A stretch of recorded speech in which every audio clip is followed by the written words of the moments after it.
تو اس لیے اب تقریر میں ختم کر رہا ہوں، چونکہ فیضی صاحب آ گئے ہیں، علامہ مفتی عیسیٰ صاحب بھی تشریف لانے والے ہیں، بس میں تقریر ختم کر رہا ہوں یہ کہہ کر کے آپ سے گزرنا چاہتا ہوں کہ قرآن کو سمجھیے کہ قرآن کیا کہہ رہا ہے، اور پھر اسی کے مطابق آپ زندگی گزاریے، اور یہ بھی یاد رہے محنت سے اپنے بچوں کو پڑھائیے، کپڑے پھٹے پرانے پہن لیجئے، روٹیاں سوکھی کھا لیجئے، مگر یاد رہے آپ کا بچہ جاہل نہ رہ پائے۔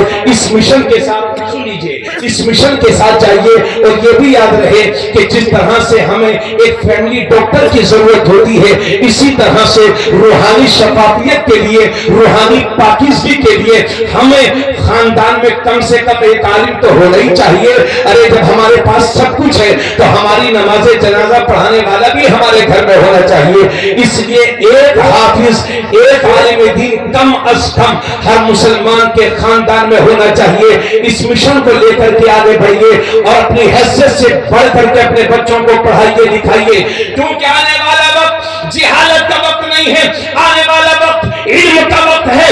سکتہ کی چابیاں اسی قوم کے ہاتھ میں ہوں گی کہ جس قوم کے نوجوانوں کے ہاتھ قلم اور جس قوم کے نوجوانوں کے ہاتھ قلم اور کتاب سے سجے ہوں گے۔ یاد رہے آج تک بغیر تعلیم کے کسی قوم نے کبھی ترقی نہیں کی ہے۔ جو سمندر کی تہ میں جا رہا ہے وہ تعلیم کی بنیاد پر جا رہا ہے۔ ہوائی جہاز اڑائے جا رہے ہیں، تعلیم کی بنیاد پر اڑائے جا رہے ہیں۔ لوگ چاند پر پہنچ رہے ہیں، تعلیم کی بنیاد پر پہنچ رہے ہیں، اور شاندار قسم کی ٹرینیں چل رہی ہے، تعلیم کی بنیاد پر چل رہی ہے۔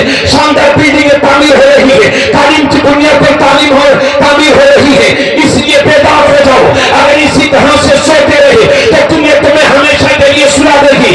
قربان ہو جاؤ، اپنی حیثیت سے پڑھ کر کے اپنے بچوں کو پڑھاؤ، اور یہ جملے بھی اپنے بھائی کی یاد رکھنا کہ دنیا کے سارے اسکولز، دنیا کے سارے کالجز، دنیا کے ساری یونیورسٹیز یہ ڈگری ہولڈر بناتے ہیں، اور قرآن بہترین انسان بناتا ہے۔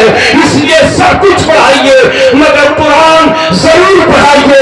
ہے قول محمد، قول خدا، فرمان نہ بدلا جائے گا، بدلے گا زمانہ لاکھ مگر قرآن نہ بدلا جائے گا۔ یہی ہے آرزو، تعلیم قرآن عام ہو جائے، ہر پرچم سے اونچا پرچم اسلام ہو جائے۔ فانوس بن کے جس کی حفاظت ہوا کرے، وہ شمع کا پوچھے جسے روشن خدا کرے۔ نور خدا ہے کفر کی حرکت پہ خندسن، پھوپوں سے یہ چراغ اٹھایا نہ جائے گا۔ وما علینا الا البلاغ۔ السلام علیکم ورحمۃ اللہ وبرکاتہ۔ زندہ باد، سبحان اللہ، سبحان اللہ، سبحان اللہ۔